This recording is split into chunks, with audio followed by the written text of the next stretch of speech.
Good morning, good afternoon, good evening, whatever time you are watching this. And today, joining me, which will be appearing on the screen now, is Rhys, i.e. everybody knows him as Vtec Eko, but he is now Mini Mayhem. How do, sir? Yeah, good, mate. Good. You? Yeah, very well, thank you. Very well. Good Especially stuff. in these times, you've got to be, haven't you? Yeah, definitely. So, we'll kick straight off. First question, it's an obvious question. Why classic minis? There's plenty of other cars out there, so yeah, why minis? Right, for me, it was just what I was 18, wanted to do my first project car, basically, or something I could get stuck into. Probably missed working with my dad, really, because when I was 16, I actually moved from Wales down to West Sussex because I met my partner. And here we are, 16 years later, still together. Yeah. So yeah, obviously missing working on cars with my dad when I was a kid and stuff like that, and growing up and doing it with him. He'd never done full-on projects, but he'd done the odd repairs and stuff, you know. Yeah. So yeah, I just thought I'd buy myself something a bit older that's easier to work on. Just went on eBay, searched nearest first on the old classics, and back in the day was I bought my first Mini, which was actually £430, I think. Imagine that. Oh no, mate, believe it or not, it'd been sat under a tree for 2 years. Actually stuck a brand new battery on it and fired it straight up. Like I say, it was all new to me, didn't know absolutely diddly squat about anything. And it fired straight up. I booked an MOT, and would you believe it actually passed? Wow. 2 years, and I didn't even touch it, not even a screen wash. I'm just going to move the camera quickly because I'm actually sat in my garage. So I can take you over to the original poster from when I advertised it, and I only have. Perfect. If you can see it, well, you won't be able to see it yet, but you can see it there. £2,200 I ended up selling it for. Nice. 40,000 miles with a full year's tax and MOT, because you could sell the tax then. Well, that's it. When tax was a thing, yeah, I remember. Exactly. 6 months tax and test. Yeah, I remember that. Exactly. So perfect. yeah, you'll see that on there. So then obviously it just escalated from there. It went to a spray shop, had a bit of a dodgy spray job because they just masked everything up. But again, I didn't know what I was looking for. Yeah. Didn't know how to do any mechanics. It ran for nearly 2 years without any real issues except for the odd service. Perfect. And then that was it. Went from there really, and I've probably built and done about another 30 plus since. Really? Oh wow! Yeah. Wow. So I've only joined Instagram and Facebook in the last 5 years, but I've been doing this I'm 32 in March, so I've been doing it 14 years now. Bloody hell. We're roughly about the same age, and I've been with my partner since I was 15. So there you go. You see, so there you go. And we're both thin on top. We're very. I'm trying to keep mine just a bit longer. Yeah, just a bit longer. I've just agreed with myself that it's never coming back. So yeah, I'm not there yet. And I go to the barbers, and she always says to me, "What do you want me to do with your hair?" I'm like, "Do not care. Just make sure my beard's mint. That's all I'm bothered about. Make sure my beard's nice. Don't care what you do with my hair. Not bothered. It's not there anyway." So, well, we'll move on from that. Move on from the hair. Yeah. Now, obviously, you've just said there. You've been restoring cars forever. You know what I mean? For as long as you can remember. So, and obviously on your channel you do all the work yourself. You know, you're even spraying cars yourself, which is unbelievable. Yes. What advice would you give to someone who was or even our age, just starting to look at getting into maybe a classic car or restoring a car? What's the best advice you could give them?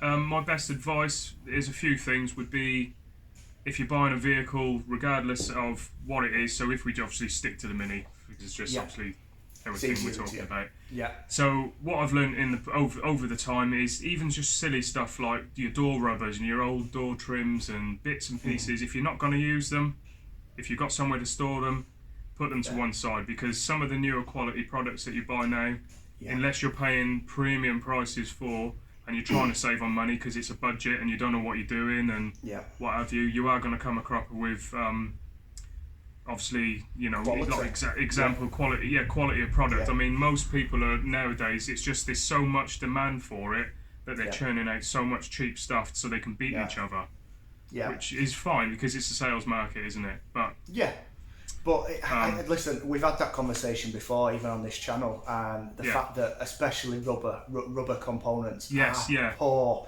Some of the quality is poor. Well, one big shout out that I would give if I can Yeah. is Phoenix Trims. If you Google Phoenix Trims, I think they're based in Devon. They're a very good price. They're like, for example, I think it's about £12 for a front screen rubber, but their quality is absolutely spot on. Yeah. I'd never go anywhere else now. I literally use them for absolutely everything. Listen, and that's what it's all about. It's all about, because the one thing that, like you just said, with sales and advertising and stuff like that, people always say the bad experience, but they never say the good experience. So if you've had good experience with them, crack on, mate. That's the one thing I always try and tell people is, like, there's another guy recently on Instagram, and he's just starting his own Mini after not being in the Mini scene for sort of 5-6 years. And I don't think he was really that deeply into it beforehand. Yeah. But I was just saying to him, like, use Phoenix for your rubbers. I was like, generally use Mini spares. You know, the odd eBay stuff isn't a problem when it's like stuff like Mini Mine and stuff like that, because they're actually Mini companies that are selling it. It's just when and always try and support the smaller guy, isn't it, at the end of the day, because they're doing a better quality product, and they might cost a little bit more, but it's worth it. It's definitely worth it. And you know, I've heard of Phoenix Trims before. I'm pretty sure Steve uses them with the Turbo Cooper Sport. I'm pretty sure he recommended me to him, because I'm looking for a boot seal at the moment for mine. The good thing they actually do though, mate, is they can send you a sample kit out, because they actually do more than one version of the original. Okay. And they've even got the alternatives of, instead of push-on rubbers, for like the Mark 1s where you've got them little metal clips. I don't know if you've ever worked on them. But they actually do a 3M sticky-backed version, so you don't even have to have the clips. It's all bits like that, isn't it? Yeah, it's the thought process that's gone into it. So that's perfect, because I'm in agreement with you that a lot of the stuff that's being churned out on eBay, and even by some of the parts suppliers, you know, even the big boys, some of the big boys definitely, are turning out some crap. I mean, I've known people fit trap rod ends, and the bushes, the cars don't hardly go anywhere, and the bushes have gone. No. The rubber boots have gone, sorry. And it's like, it's not good enough really, but it's just, it's supply and demand, and what you're going to do. You know what I mean? Yeah, so, well, it's a worn item. At the end of the day, once you fitted it, it's your responsibility, isn't it? And they'll just say it was incorrectly fitted. Yeah. And who fitted it? Yeah. Exactly. It's a game that you have to play, and I really do agree with that. And like you've just said there, if you've got somewhere to stop, because even a Mini exploded, as in taken down, they're just everywhere. They're just bloody everywhere. There is. You can't see this, but I'm going to show it anyway. Go on. Underneath the canopy of my new project is just absolutely rammed with stuff. Luckily, it's got a load deck, so we can stick stuff in there. Oh, nice! I can't wait to watch that footage. Right, we'll move on from that. That's perfect definitely. Answer. You've probably heard this on the other ones. I want your dream 3-car garage, please. Dream 3-car garage. Well, obviously there's gonna at least be one Mini in there, isn't there? Yeah. And obviously I've never driven one, and maybe Alex Toon will let me have a go on his one day. But a Mark 1 Cooper S. Oh God, that thing is beautiful. Definitely. Yeah. That is, I mean, obviously, as you've seen, my Mark 1 came and gone. Yes. Because as I'll walk around this quickly in a minute, but when we get onto it, obviously, I've got myself a nice early pickup, which needs a lot of work, but it's my pickup, it's in my garage, and it's waiting for me to work on it. So exactly. It's yours. Right, sorry. Back to your question. So Mark 1 Cooper S would be lovely. I've always been a fan of early Fords. Oh, okay. If I had the space for it, it would be a Ford Sierra. It wouldn't even have to be a Cosworth or a 500. Literally just a nice looking Ford Sierra 2-door. But it'd have to be a 2-door. Wow. Just because, again, I think it's just because my dad used to run them all the time. I wouldn't go anything. I've never really been into like the high end, like, you know, your Lamborghinis and all that kind of stuff. Yeah. Because one, it's out of my price range forever and a day. Yeah. And secondly, they're nice, but they don't really appeal to me because it's character I like at the end of the day, and people recognise it for what it is. Do you know what I mean? Yeah. No, I fully appreciate that. Yeah. So that would be that one. And I think it's a bit boring, but maybe the old again, because probably, like, you know, when my dad used to have them all the time, it's the old Cavaliers, but 2-litre red tops, you know, quite nice. He used to have a black one with the old digital stop clock in it. And what have you. My Nova. I put a 2 litre 8 valve out of a Cavalier in my Nova. Nice. And I transformed. I put the Digidash in it as well from the Astra GC. Yeah. I had to. If I could put one in a Mini, I would. And if I could get the transponder to work in the Mini on the micro engine, I would do it because they're unbelievable. I used to get passengers in it.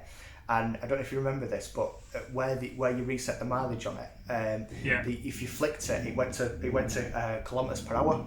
And whenever I take a passenger out, I just flick it. And like, oh my god, yeah.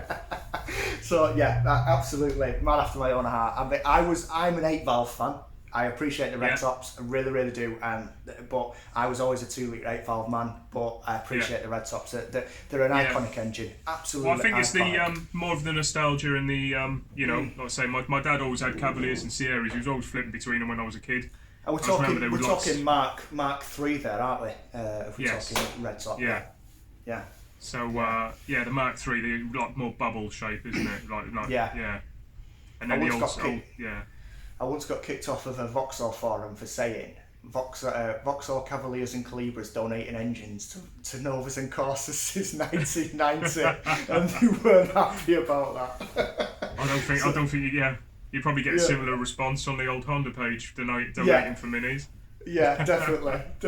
But no, they're absolutely perfect because you've got literally the family wagon there. You've got your 2-door fun, and then you've got your Mini, which is just obvious. Exactly. So, no, I love that. And they're within price range. Yes, at the moment. Just need a bigger garage, yeah. Yeah, at the moment, definitely. Right, again. So, again, it's another question that pops up all the time. You've bought a Mini. Yeah. It needs no rush repair. What's your first modification? So it needs no rust repair. So as in a full on the road vehicle, or you've bought it. It doesn't need any bodywork repairs to it or anything like that. It's just as it is. It's absolutely perfect. But you want to put your own stamp on it. What you're doing to it? Right. Okay. Asking a man that's just done a bloody Transformer Mini. I know. We're getting onto that, don't worry. We're getting onto that. I mean, the subtle mods. I mean, again, if it doesn't need body work, try not to start drilling loads of holes here, there and everywhere to fit different trims and all that kind of stuff.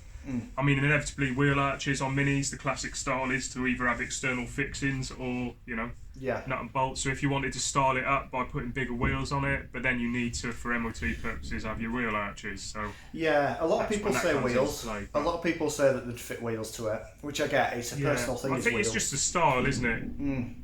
I mean, it is something that's easily changed back if you want to. Yeah. Well, a bit like Alex with his, isn't it? He's gone back to his steels because they were originally on there. So it's something you can change back.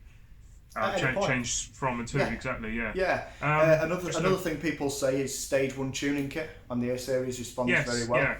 So just so like again, exhaust, just an exhaust system. We say stage 1 kit. Something that's within budget for most people as well, isn't it? At the end of the day, that's what it's all about, isn't it? It was always made as a cheap car that can be repaired at home. Yeah, on your drive, and that's exactly. And that's when, going on to that, a lot of people say, bad modifications or bad work here. That's what was done in the 70s and 80s. You've just got to accept that. It was, people didn't have 2-3 cars in the household. They had one, and they needed to get back to work. They needed to get back to work on Monday, and it was Sunday evening. Chuck it back together quick.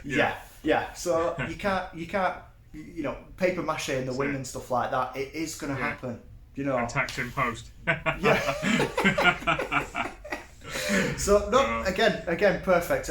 So you go for a styling thing, would you? Sort of like wheels and arches, something that can be reversed. Exactly. Yeah, stuff. Yeah, you can always jazz up the interior, like you can retrim the seats or stuff like that. But then, again, it's all cost, isn't it? At the end of the day, it's keeping a budget, but enjoying what you got. Keeping a budget, blowing the budget, and then making yourself a new budget. And then buying yourself another Mini. Yeah, exactly. Yeah. To work on after that one's done. So, obviously, I know you quite well, but I don't know this about you. Do you have any other hobbies other than minis/cars? At the moment, they take up so much of my time. Which I'm sure the wife's happy with most of the time. Because obviously I build them for other people as well, don't I? But yes. Only just to only just to fund the craze, as it were. Yeah. So yeah, other than that, I mean, when lockdown wasn't obviously all here and what have you, I used to meet up with a couple of mates from work or ex-colleagues from an old company I worked for and go and play proper full-size snooker tables. So fair enough. Yeah. Used to be in a club when I was again back in Wales when I was younger. Used to play for a team. It was nothing special, but you know, it was something to do. Yeah. What else? I'm obviously into the motors. I do the wiring. I wouldn't mind. I mean, it's still obviously car orientated. It's something I've not done yet. But stuff like TIG welding. Yeah. I'm the kind of person that would buy the setup, buy a decent setup, so you're already working with something. Yeah. Do you know what I mean? But it is an expense, and does it outweigh what I actually need? Do you know what I mean? Well, I've done this for 14 years without it. Yeah. Do I need it? It's kind of, but yeah. Do you know what I mean? It's just stuff like that. I know it's boring if it's car orientated. Well, it's not boring because it's what I like doing, and it's my escape really to come out to the garage and do what I'm doing. I mean, obviously, I'm a commercial electrician, so I enjoy doing the big boy stuff. So I do not to say only have 3-phase factory stuff and big armoured up to 300 mil, which they're quite hefty old things. Yeah. But yeah, I say it's just unfortunately the time of where we are. It's literally cars and anything evolved around cars. Obviously, got my three beautiful kids, little monsters. Yeah. But they take up quite a lot of your time as well, don't they? But again, with all this lockdown stuff, we can't really go far at the moment, can we? So No, and that's the thing. I mean, I've said this to Toon so many times. You are literally the busiest guy in the garage I've ever seen in my life. I don't know how you do it. It's fair play, mate, because it's superb. It's superb. It is. People say to me, they're like, "How do you find the time to do it?" And I say, "Well, if you're really passionate about it, you're going to make your time to do it." Isn't I you? agree. You know what I mean? I agree. It's also a nice working space as well. I think it's I'm quite fortunate. I'm going to turn you around just so you can see. Yeah. Just over there, I've even got a mini puzzle for Father's Day on the back of my door, which you will see later. But over there is the door into my house, so the garage is attached to the house, and then I've got another door over there, which then goes into the carport, which is what I call the clinic on my YouTube channel. Yes. Yeah. Where I do most of the welding all the way through to body prep and paint. So the good thing is like you said, the garage is attached to the house, i.e. the family know exactly where you are. Exactly. If it's a problem, or if they need you, they know where you are, and you can down tools and crack on what you need to do. So that's perfect. Definitely. Perfect. I think that's probably what's really helped me, because like my normal day would be go to work, come home, evening meal, a few hours with the kids and the missus, out in the garage for about 7:30, 8 o'clock, and then I'm 80 till about 11:30 nearly every night during the week. But that's only when I'm I'm pressing towards finishing this project, as you've obviously seen. For Ryan. Yeah. So I just want to get that to an end so I can get the next one. I've got 2 more waiting on the drive, so before I can even start my pickup. But like I said, the pickup's sat here waiting. So it's yours. It's in your possession. Who cares? Exactly. You know what I mean? You get to it when you get to it. So fair enough. Listen, cars are our hobbies, and that's what we're into. So I fully get that. So we couldn't have a conversation without mentioning it. You had Eko, like. Everybody knows which car it is. It's absolutely mental. It's now gone. I believe it's gone in full piece. Is that as a full car? The car, yeah. So funnily enough, before I advertised it as break-in, it passed an MOT with flying colours. Yeah. Literally 3 weeks ago. Wow. A week after the MOT, obviously, as you've seen, I've been trying to sell it for the last sort of 6 to 8 months. Yeah. Just because it's sat, not because of like the COVID stuff and all that. It's it's sat in this garage so long that it started on the button. It literally getting it after 3-4 months and it would fire straight up. Yeah. And it got to the point where I kept modifying the modifications just because it was something to do. Yeah. And I'm like, well, I'm putting more money into this and changing stuff. I'm still like selling off the old mods to make a bit of money back, but I was just modding the same thing, and I was like just changing it just because I could. Yeah, because there's nothing else. It was the kind of car that didn't lend itself really to just nipping down the shops. Do you know what I mean? You couldn't just get in it. Obviously with the suicide doors. I mean, I was used to just climbing into it and off you go. But it was a case of, do I want to lift up the garage door, pull out the pole, which I'm just pointing to now, which just stops the Yeah. wind from pushing my garage door.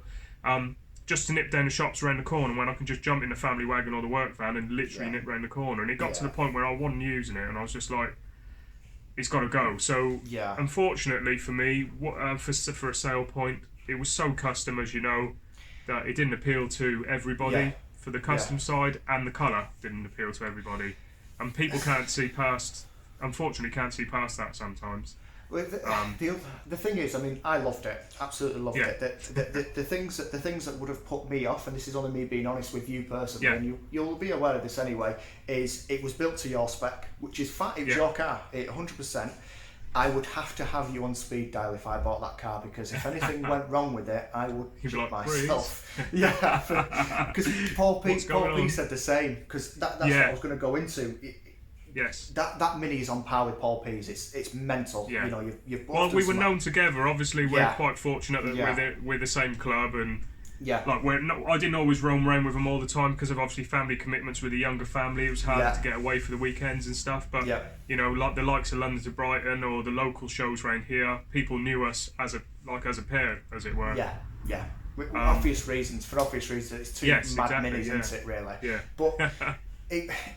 Paul P said the same to me, you know, and I don't think he was serious about selling it, but he was looking at selling it, and like I said to him, I said the exact same thing when it would scare the life out of me if it broke, because I just... because you'd be like, what do I need to buy to fix it? What custom part is this, and etc, so, but it's gone as a full car, is that right? Exactly, so it's gone to, it's gone up to Scotland. I'm not quite sure exactly where, but it's the other end of the country now. Why not? Yeah. So it's closer to you than it was it? I don't know. Yeah. It was definitely closer. You are down there.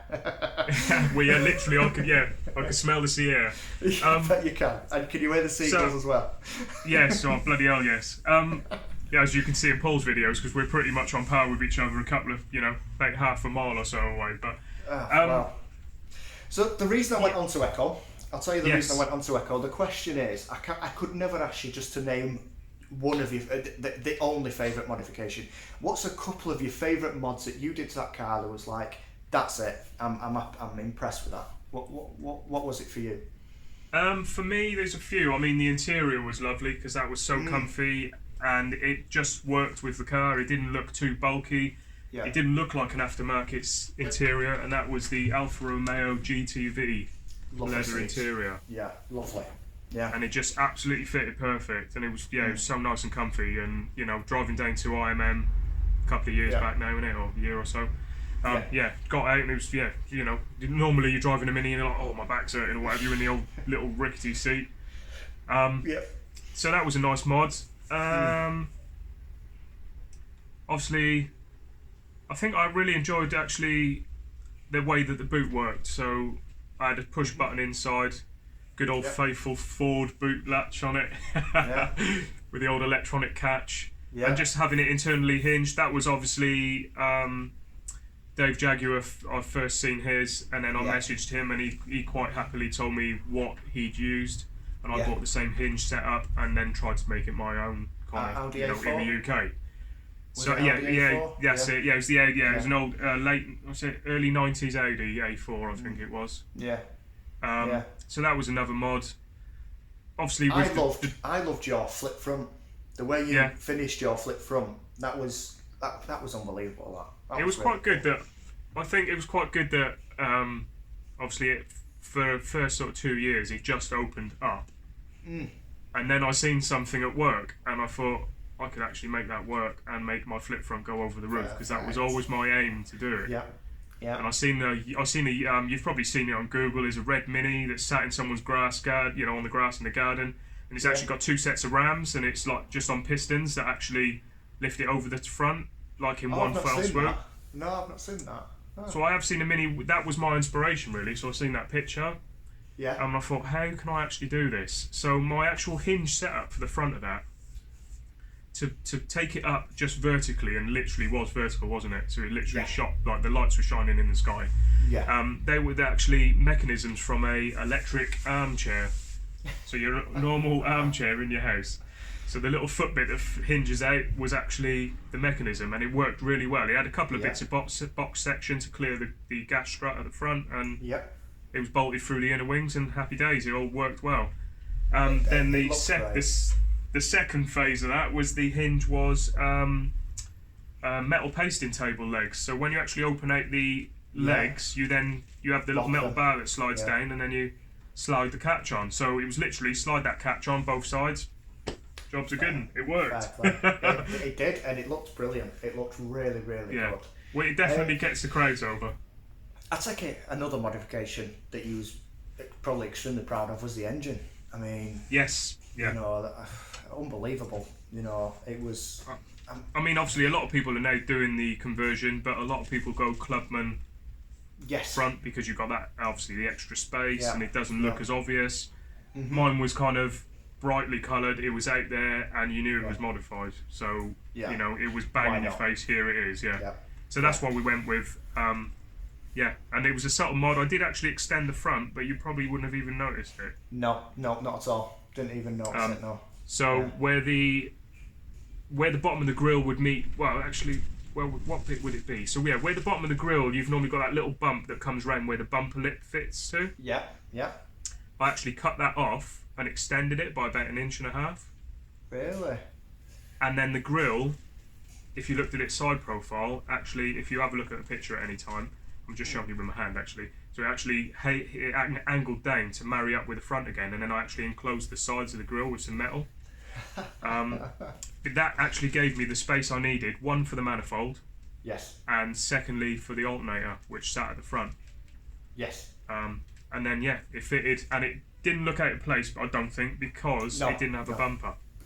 No, that's right. Yes. If it had the bumper, it would have obviously stood out like a sore thumb. But I think because I didn't have it. Oh, and another thing actually was the bonnet scoop, which I don't know if you've seen. Yes, I've seen the bonnet scoop. But that was all manufactured at home, just made of metal, bent some brake pipe, drew it on the bonnet, flipped it over, drew the other side, and just went for it.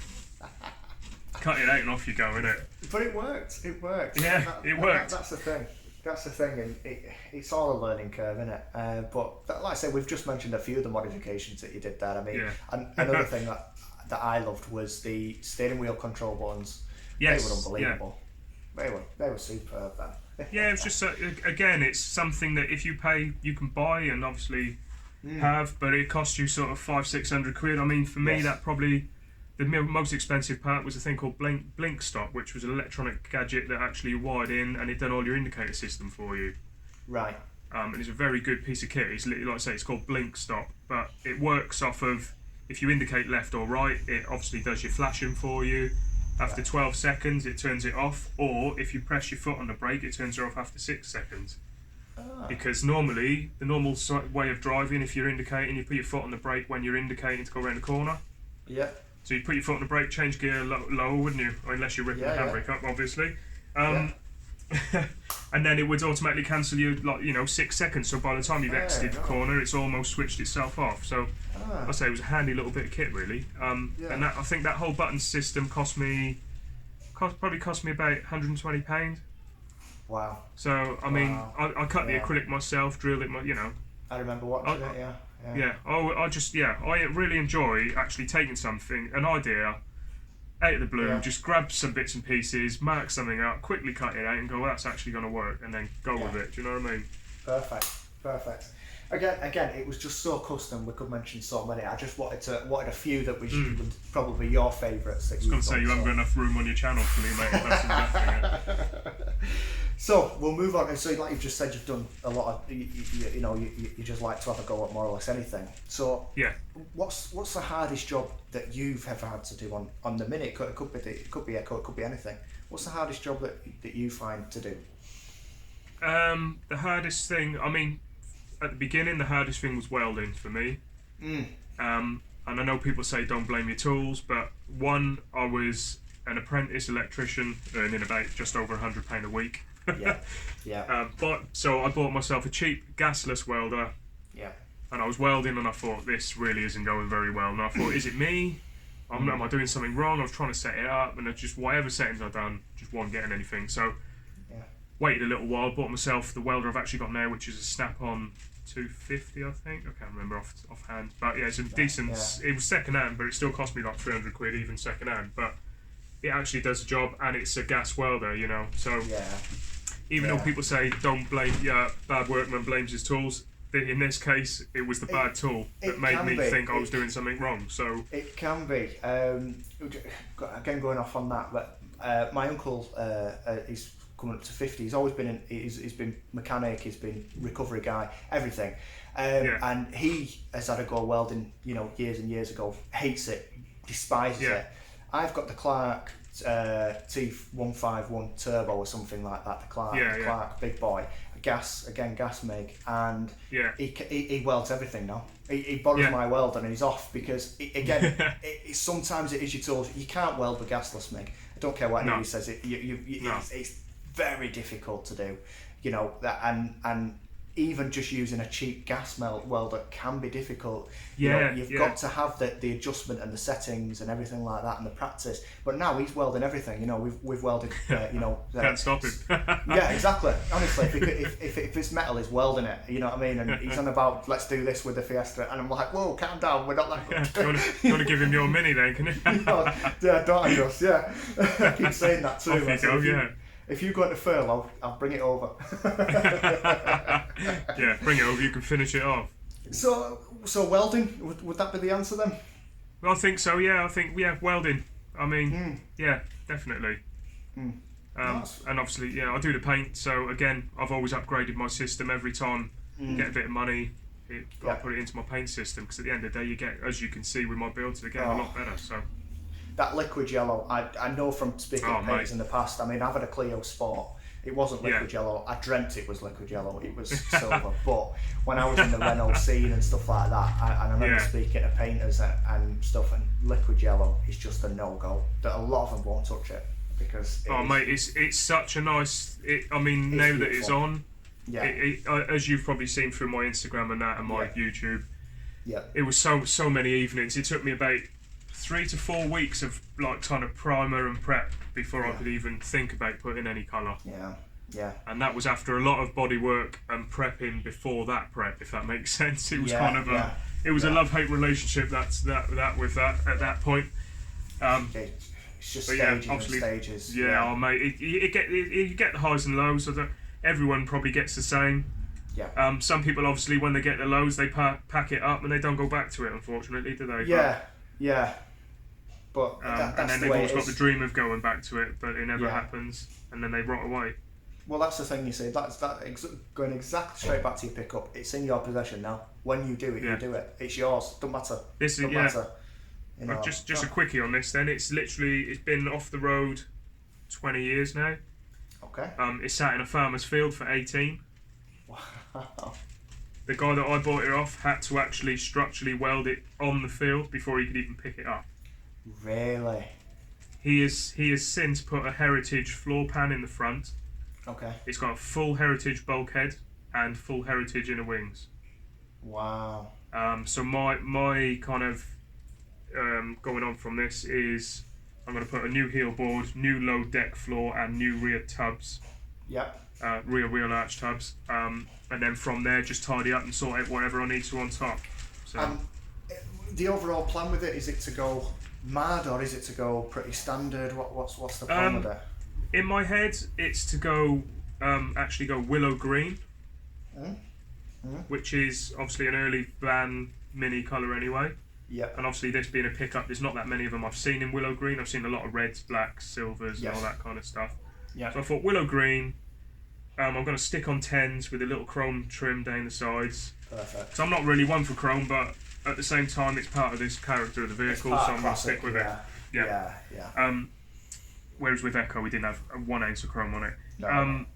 So yeah, the basic thing is, I've got a really big question that I probably need to ask on my YouTube as well, but I'll ask on here as well, is I've got the original canopy and the frame, the tilt frame they call it.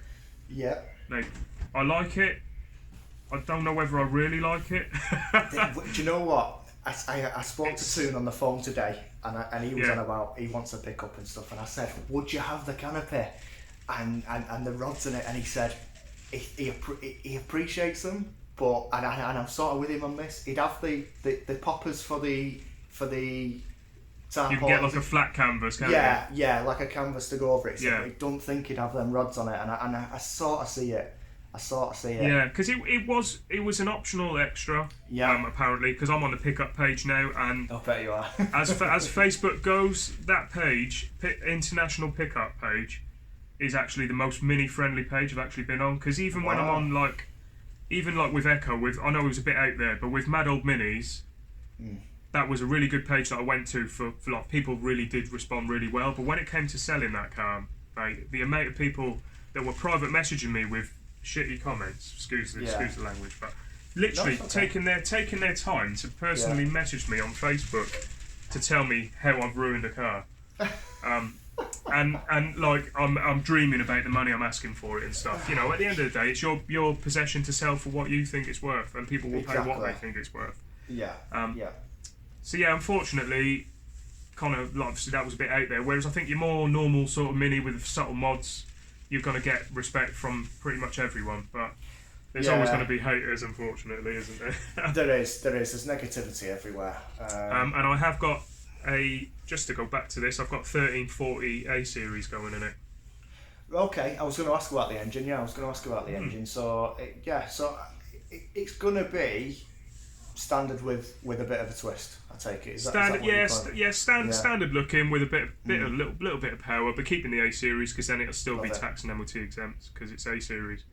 Yeah, no, I love it. That sounds absolutely perfect. Yeah. I just can't wait to get on with it. I'm literally sat here now looking at it instead of looking at the camera, which you will see. Now, so this leads on a bit.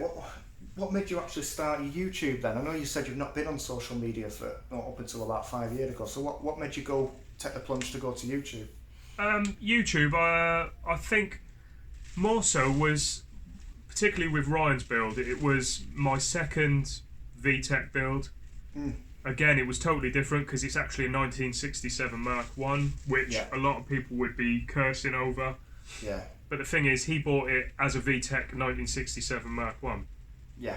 And a lot of people wouldn't know this, but the previous builder of that Vtec he built that the same time I built Eko, and we were in contact like kind of almost like pen pally. We met each other at 2018 London to Brighton, and I actually seen that car when it was the blue and white when I received it. So, and then in the summer of that year, he done the glass roof in it. Yep. And then he had the roll cage put in it, and then he took it apart to obviously have the roll cage put in, and I think he lost the passion for it, and that's when Ryan bought it, and then contacted me through social media, through Instagram, and said, "Would you like to do it for me?" Yeah. So I took on the challenge, and believe it or not, just to add another twist to the tale, the owner of the pickup was the guy that I bought it off, was actually the guy that built the Vtec. So I've currently got two cars off the same bloke in my garage. But so was it just for documentation, or just because I bet you get DM'd all the bloody time. Oh mate, without bigging myself up, it's you're a popular guy. Almost daily on Instagram, I'm getting people say, "Can you do a spray job?" or "How much to do this? Can you do this?" And unfortunately, it is my hobby, and it has come to a point now where I'm actually going to have to say no for now to people, because I've got two more sat on my drive for other people, and they're patiently waiting, and they know they're going to be waiting. Their builds aren't going to take quarter of the time that Ryan's has taken, because his was full custom. And I really do, obviously at the end of the day, I want to get on with my own pickup. I am miniless. I'm in a mini club with no mini. But I have a mini, it's just on a trolley. No, I understand that. So it's good to document it, and also exactly, it was something that Ryan could obviously watch on as well. I mean, I haven't documented absolutely everything. No. Because I really just needed to crack on with it, and it's all new to me. All the editing is filmed and done on my mobile, so it's never going to be amazing. I haven't got a decent computer to upload it to, because we got the old Apple, and it doesn't really respond well to Android, which is what I've got. So unfortunately, it is edit on the phone. And it's just a quick edit and put together. So it's yeah. it's a bit of fun. I enjoy doing it, whether people Good. love watching it or not. I've had so many people kind of say you're doing really well, and giving me pointers. Like when I first made my videos and I was having the music up a bit too loud and stuff like that, and people were like, we'd rather you have it down a bit lower so we can hear what you're saying a bit better. And it's all good feedback. Yeah, definitely. Yeah. No, so that's it really. It's just and I think it will continue on from there for my next project. Unfortunately, the Mark 1 is still there as my cover photo, but I need to log onto my tiny little slow laptop to be able to change the picture. That's right, yeah, you do. You can't do it any other way. Yeah, good old YouTube. I know. So we'll stick with the YouTube questions for the final 2 questions. Yes. What do you watch YouTube? Do you watch other people on YouTube? I don't just mean mini guys. Do you watch have you got any favourite channels? Unfortunately for myself, even though I'm on there, I don't find that much time to watch anything. I know a lot of people that do that, yeah. I know a lot of people that are like that. I did start watching it, but then I thought, well, I'm actually watching it instead of actually being out there myself. Yeah. And for me, it's very good, and I do try and catch up on people's stuff, but I will try and kind of skip through a couple of their videos and... Yeah. Do you know what I mean? I'm not one for really commenting that much, which I probably should do, because I do like put the thumbs up and stop, and stuff like that. But I should make the odd comment, because it's nice to have that feedback from people that some people that are on YouTube are people that are not on Facebook and Instagram and any other social media. So to them, that's their communication to the mini community. That's right. Yeah. That's right. So for me, I always try and respond as soon as somebody puts a message on there, or within the 24-hour period, just to try and give a bit of response. Yeah. But I think that's for me. It was just I do try and catch up on stuff. I mean, there's this one good. He's called the Gunman, and he's from Australia. Yeah. I don't know if you watch. Yeah, I'm subscribed to the Gunman. Yeah, brilliant. Yeah. So I mean, even though he's he's got quite a good following now, and he's all the way over in Oz. I actually personally messaged him on Instagram, and he got back to me with what I should be using as a home setup in the UK. Wow. He actually, he took the time to actually respond to me, which was ideal, really. Yeah. Because so we are all human at the end of the day. So exactly. Yeah. So obviously I've only just started following yourself, because I was like, what's all this video question and answer thing about? And my mate Kevin was like, have you not watched any? I was like, I actually haven't, so I really need to see what's going on here. Oh, if you hadn't done so, I could have tricked you up. Oh no, mate, it's funny, isn't it? Because I watched, I watched your latest one. Oh, which was a good... Yeah, Friday Night Garage, it was good in that. It was a good chat. I haven't got that many, obviously. I've got yourself now, I've got Tony, got Tom, Paul, who else have I got? Dave Jag? I've got Dave Jag, but I haven't seen any... Has he done any updates lately on his? Because I don't know whether it's pinged up on mine. He's got the track car. He's done the track car now. Yeah. Yeah, so he's just finished that. He's just doing a few things on that. But yeah, it's like you say. It's difficult, isn't it? Because if you're watching it, you're not doing it. That's how. I agree. I try and catch up, but it's literally. I mean, when Paul was in full swing on his juiced one, I was literally tuning in all the time, because obviously because he's part of the club and obviously now chairman of Many Freaks, so he was kind of watching it, going, "Oh, he's going to get on the road soon." Do you know what I mean? See what he's come up with this time, and again, it was just a different build, isn't it? Yeah, 100%. So, last question then. I think I know the answer. What can we expect to see coming up on YouTube? It's going to be the pickup. I know it is. But obviously, are we going to see the other 2 builds before that? Or I think the other 2 builds you will see, but it might only be sort of 2 or 3 videos, like a beginning, middle, and end, if as it were. Do you know what I mean? Yeah. Just to keep in tow with it, because I don't update that often, and I try and keep them sort of about 10 to 15 minute videos. Yeah, I think that's the way. Keep the people happy. Yeah, but we've spoken for 45 minutes now. But I know. I was just looking at that, and it's like 44:25. Listen, I say this at the end of every video. If they don't watch it, I don't care. I had a laugh. So exactly, mate. Yeah, we've had fun, definitely. Yeah. So the 2 builds, just sort of like a catch-up sort of thing, and then it's kind of, this is what it looks like, this is what I'm doing, and then probably an end coverage of this is how it came out. Wicked. if it comes out the other end. I'd like to see I'd like to see you document the pickup though. I think that. Oh, definitely. I think it's one thing that I've never done, and I've always thought to myself, I should really do it. Is one, document how much money the whole thing's cost me, which is scary in itself. Yeah, it is. Just saying it. Yeah. I don't even get receipts from mini parts places, me. I just, I'm not bothered. Yeah.